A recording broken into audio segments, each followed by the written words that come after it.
Dear students, देखो screen में एक इंटरेस्टिंग क्वेश्चन है based on the packing of dielectric slabs inside the capacitor.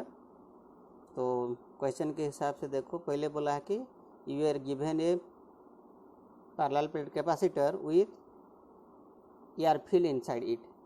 तो फर्स्ट तुम्हारा था एक पैरेलल प्लेट कैपेसिटर जिसका प्लेट एरिया सपोज है ए, ओके, एंड डिस्टेंस है डी, और ये इनसाइड में क्या था, एयर था।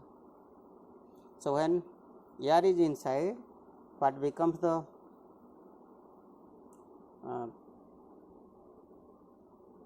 when capacitor is filled with air, then what becomes the capacitance formula? C is equal to epsilon naught A divided by D। तो चलो इसको हम इक्वेशन 1 दे देते हैं, जैसे था स्टैंडर्ड इक्वेशन, इसको C नोट कर देते हैं। नाउ तो यहाँ दो केस दिया है, देखो फिगर 1 में the same capacitor is filled with two dielectric slab as it is shown there, two dielectric slabs, okay. ये पूरा पैक्ड है, so the thickness of the dielectric slabs will be D, तो thickness इसका D है। and what will be the area occupied now by both the capacitor? ये वाला देखो ये A/2 हो जाएगा, and the second one is also A/2। क्यों? ये हाफ एरिया ऑक्यूपाई कर रहे हैं, देखो हाफ प्लेट का, प्लेट तो ये तुम्हारा है, ओके, तो ये प्लेट का ये हाफ एरिया ऑक्यूपाई कर रहा है, ओके।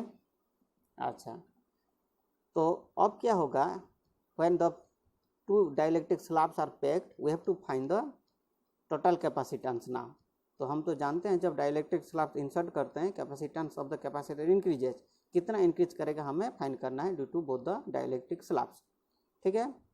अच्छा, तो अब क्या होगा, देखो you can consider that both the dielectric slabs are two separate capacitors of capacitance C1 and C2 suppose, of capacitance C1 and C2, okay, and both the capacitors are now connected in series or parallel, you have to find out।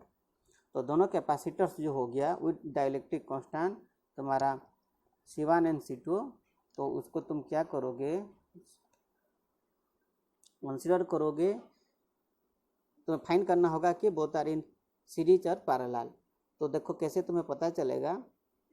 So as you observe in both the dielectric slabs, अगर दो capacitors मानेंगे, so the voltage और potential difference between the two plates, जो ये plate था और ये plate था ओरिजिनली, या after filling also the potential difference is same, दोनों में भी जो है सेम रहेगा, ओके, क्योंकि प्लेट तो उतना ही है, so potential difference is same. अगर कहीं पोटेंशियल डिफरेंस तुम्हारा क्या होता है, सेम होता है, okay, then we know that both the capacitors are connected in parallel। ये समझ में आया।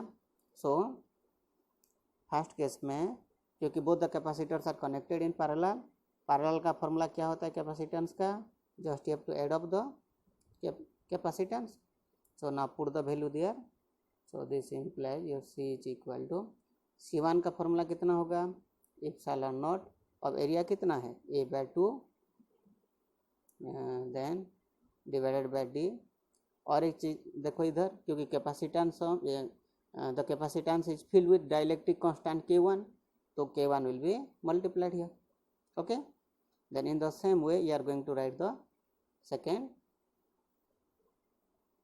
Capacitance, okay. तो सेकेंड कैपेसिटेंस को कैसे लिखेंगे हम, that is epsilon naught A, 2 को मैं नीचे बैक कर दिया, and then D, and this is multiplied by K2, okay. So after taking common what do observe, epsilon naught A 2/D सब कॉमन है, so will be getting then epsilon naught A divided by 2D, और बच गया तुम्हारा K1 plus K2, okay, ठीक है। अगर इसको हम फिर रिप्रेजेंट करेंगे, सो लुक एट, आगे अगर हम इसको लिखेंगे, you see that epsilon not A/D इधर भी प्रेजेंट है, जो ओरिजिनली तुम्हारा एयर फील्ड कैपेसिटर में था। So in place of that what can you write then, that implies C is equal to, अच्छा इसको यहाँ लिखते हैं, नहीं तो So that implies C is equal to C not epsilon not a by D हो गया C नॉट, और ये 2 को मैं इधर बैक कर दिया, so it is then K1 plus K2 divided by 2. Okay, K1 plus K2 divided by 2. Okay, मतलब इतने टाइम से बढ़ जा रहा था with respect to original one. Okay, so this is the first case. Then next come to second case. तो for the second case थोड़ा सा मैं इसको इरेज कर दे रहा हूँ क्विकली. अच्छा, सेकेंड केस को देखो, जैसे मैं समझाया, ट्राई टू एनालाइज, सीरीज में है कि पैरेलल में है. ओके, अच्छा, तो सेकेंड में आते हैं. तो देखो, what you observe in the second case, जो तुम्हारा थिकनेस था D,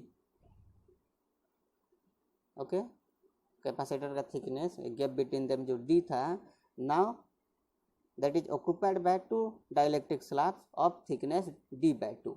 तो ये मतलब हाफ हाफ हो गया है, D बाय 2 और नीचे भी D बाय 2. ओके, ये थिकनेस जो है हाफ हाफ हो गया है. ओके, और प्लेट एरिया जो है वो ए को ए ही है. अब थिकनेस का चेंज हो गया. अब ध्यान से देखो, ये सीरीज में है या पैरेलल में है, कैसे पता चलेगा?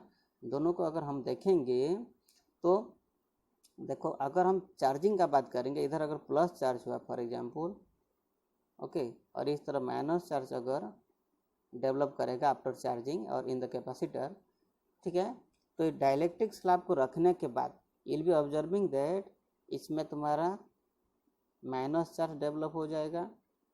ओके, इंड्यूस हो जाएगा, इस तरफ प्लस चार्ज हो जाएगा, फिर इस तरफ माइनस चार्ज, फिर इस तरफ plus charge. Okay, good understand? मतलब अगर ये तुम्हारा बिग कैपेसिटर है और इसमें 2 ऐसा स्लैब्स है, तो अगर ये प्लेट पॉजिटिवली चार्ज है तो इधर नेगेटिव चार्ज इंड्यूस हो जाएगा, और इस साइड में पॉजिटिव चार्ज, फिर इधर नेगेटिव चार्ज, इधर फिर पॉजिटिव चार्ज, और ये नेगेटिव चार्ज है. So what you observe now then, तो जो कैपेसिटर्स है तुम्हारा अब 2 कैपेसिटर में चेंज हो गया. एक कैपेसिटर हो गया, एक कैपेसिटर हो गया, and look both are connected in series now, क्योंकि प्लस इसका माइनस के साथ कनेक्ट हुआ है. ठीक है, इसका प्लस और एक का माइनस के साथ. Okay, good understand this one. तो और इसको हम ऐसे भी सोच सकते हैं कि जो इनिशियल पोटेंशियल भी था, अब वो भी नहीं रहा. ओके, ये दोनों के बीच में एक पोटेंशियल आ गया V1, और ये दोनों के बीच में एक पोटेंशियल आ गया V2. So V is equal to now V1 plus V2. तो वोल्टेज का चेंज हो गया. ओके, डिस्ट्रीब्यूट हो गया, एंड जो चार्ज था वो सेम है. देखो, इसमें अगर तुम्हारा माइनस क्यू चार्ज है, ये प्लस क्यू चार्ज हो जाएगा, इधर फिर माइनस क्यू चार्ज है तो ये प्लस क्यू चार्ज हो जाएगा. ओके, सो चार्ज रिमेन सेम, और कहीं भी चार्ज अगर सेम रहता है, इफ क्यू इज कांस्टेंट, तो हम क्या जानते हैं? Okay, that the capacitors are in series. समझ में आया? Capacitors are in series. तो ठीक है, तो ये लॉजिक को हम अप्लाई करते हैं, and we are trying to solve now. Okay, so now tell then इसका कैसे फाइंड करेंगे. तो टोटल कैपेसिटेंस ना, इस सेकेंड केस है. टोटल कैपेसिटेंस, क्योंकि ये दोनों सीरीज में है, सीरीज में होने से रेसिप्रोकली दे आर एडेड, तो मैं CS लिख दिया 1/C1 प्लस 1/C2. यहाँ प्रोडक्ट बाय सम फॉर्मूला नहीं डालना, CS इक्वल टू, क्योंकि लेंदी थोड़ा हो जाएगा, बिग फ्रैक्शंस आ जाएगा. So let's do like this. So this is equal to look 1/, अच्छा C1 कितना है, मतलब जहाँ K1 है वो कैपेसिटर, तो हमारा फॉर्मूला बोलता है एप्सिलॉन नॉट, एरिया तो इन दोनों में कांस्टेंट है, एंड डिवाइडेड बाय D. अब D कितना है इसमें, ये फर्स्ट वाला D बाय 2 है, सेकेंड भी D बाय 2 है, प्लेट एरिया A था, सो D बाय 2, और साथ में कैपेसिटेंस K1 मल्टीप्लाई हो जाएगा. In the same way second का भी लिख दो, epsilon naught A K2 now divided by D by 2. Okay, अब इसको जब हम सॉल्व करेंगे तो ये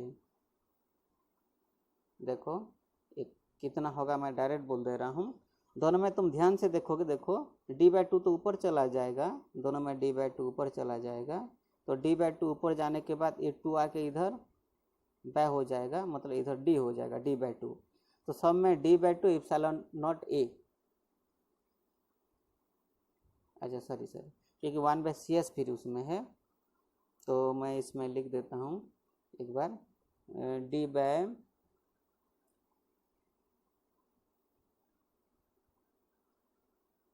तो ये d/2 epsilon naught a, okay. जब कॉमन चला जाएगा d/2 एप्सिलॉन नॉट a, जब कॉमन चला जाएगा तो ये यहाँ बच जाएगा 1/k1 प्लस 1/k2, ओके, इतना बच जाएगा, ठीक है। तो इसको जब फिर फर्दर हम सॉल्व करेंगे तो ऊपर में मैं लिख देता हूँ कितना होगा, देखिए। तो ये बन जाएगा तुम्हारा, तो CS हो जाएगा, that implies CS is equal to, इसको पलट देंगे हम लोग। अच्छा इसका कितना होगा, ये हम जानते हैं जब भी ऐड करते हैं इसको, ये प्रोडक्ट बाय सम हो जाता है, तो इसको मैं लिख देता हूँ, नहीं तो d/2 एप्सिलॉन नॉट a, और ये होगा k1 plus k2 divided by k1 k2, ठीक है।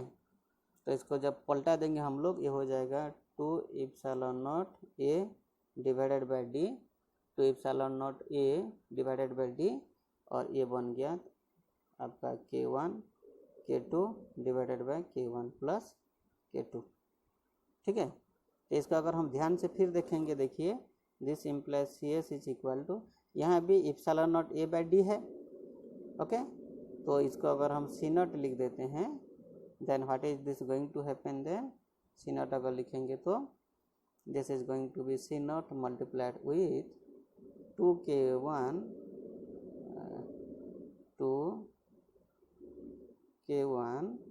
k2 divided by k1 plus k2, okay. so this is going to be your final formula। तो कितने टाइम तब चेंज हो गया, 2k1 k2 divided by k1 plus k2, okay, इतने time से ज़्यादा हो गया, okay. So I think you could understand. ये थोड़ा लेंदी वीडियो हो गया, तो एक बार खुद ट्राई कीजिए, लेकिन कॉन्सेप्ट को समझने का कोशिश कीजिए। In competitive exams many questions are asked related to this, okay.